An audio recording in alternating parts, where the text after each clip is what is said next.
সমাজের মানুষ নিজেদেরকে মুসলমান দাবি করে এবং আপনারা নিজেদেরকে আশিকে রাসূল দাবি করছেন।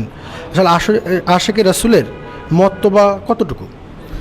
ধন্যবাদ। আশিক রাসূল মর্তবা অনেক অনেক বেশি, কারণ আল্লাহ রাব্বুল আলামিন নিজেও রাসূল সাল্লাল্লাহু আলাইহি সাল্লামের আশিক, এবং আল্লাহ বলেছে যে নিশ্চয়ই আমি আল্লাহ এবং আমার ফেরেশতারা আমার হাবিবের উপর দরুদ পাঠ করে, এবং হে বিশ্বাসী বান্দাগণ তোমরাও আমার হাবিবের উপর দরুদ পাঠ করো। এই জন্য কিন্তু ইমানদার মুমিন যারা আশিক রাসূল যারা, তারা রাসূল সাল্লাল্লাহু আলাইহি সাল্লামের প্রেমে আশিক হয়ে তারা রাসূল সাল্লাল্লাহু আলাইহি সাল্লামের উপর দরুদ পাঠ করেন। এবং আল্লাহ রাব্বুল আলামিন অন্যত্র কুরআনুল কারিমে বলেছে, তোমরা যদি আমি আল্লাহকে ভালোবাসতে চাও আগে রাসূল সাল্লাল্লাহু আলাইহি সাল্লামকে ভালোবাসো। রাসূল সাল্লাল্লাহু আলাইহি সাল্লামকে ভালোবাসলেই আল্লাহর ভালোবাসা হয়ে যাবে।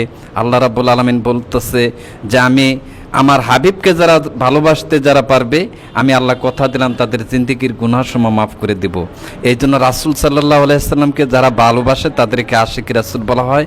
আর আশিকি রাসূলদের মর্তবা এবং আল্লাহর কাছে অনেক প্রিয়, রাসূল সাল্লাল্লাহু আলাইহি সাল্লামের কাছে অনেক প্রিয়।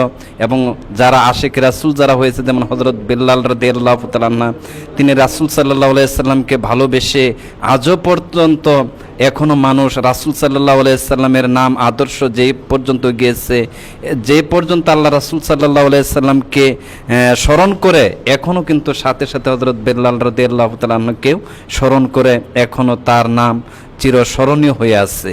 এই জন্য আশিক রাসূলদের মর্তবা অনেক অনেক বেশি।